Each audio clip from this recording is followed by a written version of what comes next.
The 5 Types of Wealth by Sahil Bloom. This book will teach you how to be rich in every single area of your life. Rich in time, rich in your social life, rich mentally, physically, and of course, financially. But first, a quick story that will completely change the way you see wealth. In the 3rd century BC, King Pyrrhic of Epirus rose to power as the little-known leader of an expanding territory in Greece. A second cousin of Alexander the Great, he was a powerful military leader, and by 280 BC, he had waged successful wars all over the peninsula. But that was all about to change. That same year, King Pyrrhic received a request for support to fight against the Roman Republic, to which he accepted. His army was large and well-trained, but the Romans put up a great fight, and by the end of the battle, King Pyrrhic was able to declare victory, but at an exceptionally high cost, losing many of his best soldiers, including his lead general.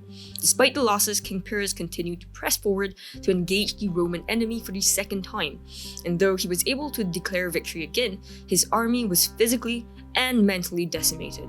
He was then forced to withdraw and return home before dying in relative obscurity 5 years later. The term Pyrrhic victory now refers to a victory won at such a steep cost to the victor that it feels like a defeat. He wins the battle but loses the war. Have you experienced Pyrrhic victories in your own life? You hit another quarterly profit target but miss another anniversary dinner. You earn a record bonus but fail to make it to a single one of your child's sports games. You host 5 client dinners per week but can't walk up the stairs without feeling winded. If this even remotely describes you, I recommend picking up a copy of The 5 Types of Wealth, because it'll teach you everything you need to know about a rich life, and we'll start off with the first type of wealth. Just a quick question before continuing on with this video. Take a guess. How many more times do you think you will be able to see your parents? 50? 100? A couple hundred? Now check out this fantastic exercise that Sahil gave. Imagine you see your parents once a year. If you're now in your 30s and your parents are in their 60s, you get to see them just 15 more times for the rest of your life. And then they're gone. After Sahil did this exercise, he and his wife moved across the country to be closer to their parents, and this act literally created more time for them and their loved ones. And this isn't limited to just parents. Just take a look at some of these graphs from the US Bureau of Labor Statistics. Time spent with your parents and siblings peaks in childhood and declines shortly after you reach age 20. If you're in your youth right now, cherish your time with them. Time spent with your children peaks in the early years of their lives and declines sharply thereafter. There's a devastatingly short window during which you are your child's entire world. Be present and cherish this time. Time spent with your friends peaks when you're 18 and then declines sharply to a low baseline.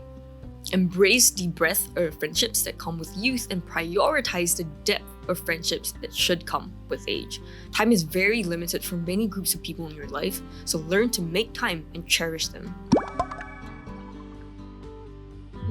The second type of wealth is social wealth, and these 2 points sum it up quite perfectly. First, you have depth. This is a small inner circle of people with whom you have deep, meaningful, and durable bonds, and includes, but isn't limited to, your family, partner, and friends. Second, you have breadth. This is your connection to a larger community of people. For example, your book club if you love reading, an art club if you love creating, a gym if you love fitness, a spiritual gathering if you're faith-driven, and so on. Basically, put yourself in a room with people of similar values and interests to find your larger community. This is the first step in becoming rich in your social life.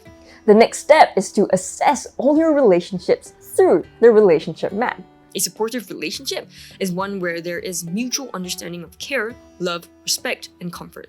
On the other hand, a demeaning relationship involves specific behavior that undermines one's self-worth, and both of these are opposite ends of the relationship health spectrum. In the middle, we have ambivalent relationships, which are relationships that are sometimes supportive and sometimes demeaning. And the y-axis is just the relationship frequency from daily to rare. Now, you might think that demeaning relationships that occur daily are the ones that you should get rid of, but it's not. In fact, research has shown that ambivalent relationships create the most trouble for you. They're sometimes supportive, which causes you to open up and let the person in, and the next day they become demeaning, which makes it all the more painful than someone that you know you should stay away from. In this case, either reduce the frequency or improve the supportiveness of the interactions. In Sahil's case, he communicated directly with his family member to explain how certain behaviors felt demeaning, and this pushed the relationship into the green zone. Also, prioritize the relationships in the green zone and spend more time with the relationships in the opportunity zone. And this is how you become rich in your social life. The third type of wealth is mental wealth, and this is about finding your purpose, constantly growing and constantly learning, and having the space to reflect and think.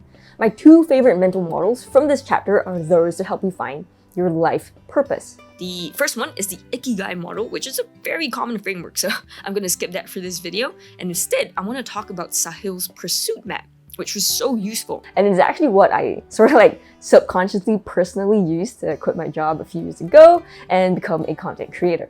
Briefly speaking, anything you do in life will either be something that energizes you or drains your energy instead.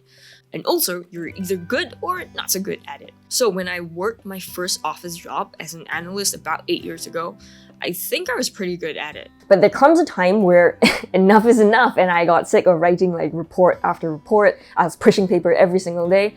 And the worst of it, I had to commute for 2 hours every single day. When I got home, I had like no energy for anything else but to lie in bed and dread the upcoming workday. This is what Sahil calls the zone of danger, and I stayed in this zone for 5 years. But after a certain breaking point, I just quit to become a content creator. And now 3 years after quitting my office job, I think I'm in this zone of genius where I'm pretty good at what I do, and I wake up each day looking forward to a new workday. As for my other pursuits in life, Sahil calls them the zone of hobby. I love to write, learn languages and stuff, but I'm honestly not very good at that. So the key points here are to aim for improvements until 1, most of your time is spent in the zone of genius, 2, your remaining time is spent in your zone of hobby, and 3, minimize the time spent in your zone of danger. That is how you find purpose in life, which will give you a life rich in mental wealth. the fourth type of wealth is physical wealth. This is about ignoring all of the trending fads like the latest gadgets, latest health tools, and the latest type of diet and so on. Instead, focus on the 3 core pillars, which are movement, nutrition, and recovery. Just this is enough to give you a life rich in physical wealth. You can ignore all the other noise. If you're up to it, Sahil has a very simple 30-day challenge that you can try out. The easiest one is the Bronze Challenge. Move your body for 30 minutes per day. Eat whole, unprocessed foods for 80% of your meals, and sleep for 7 hours every night. Once you've completed the Bronze Challenge in 30 days, you can consider taking the next step to the Silver Challenge, and once you've done that, you can go on to the Gold Challenge. And everything here will make a lot more sense when you read the book because he goes through a lot of these little details. As you can see, just 3 simple pillars is really enough to make you rich in physical wealth. The last type of wealth is financial wealth, and it follows the exact same format as before. Basically, ignore all of the fancy stuff like crypto, NFTs, options, high-frequency trading, and so on. Instead, there are only 3 core skills that you need to be able to live a financially rich life. Basically, you provide value through the skills you have, and this will help you generate your income. These are 6 meta skills that Sahil mentions in the book, and these are extremely valuable in helping you generate an income, but of course, this list is not exhaustive. Then live well within your income by creating a budget, automatic savings, and so on. And finally, the gap between your income and expenses is to be invested in all these different types of assets depending on your risk tolerance. Again, just 3 simple pillars are more than enough to give you a wealthy financial life. Overall, I really loved Sahil's no BS approach, and my favorite parts were all of the different systems that he provided throughout the book.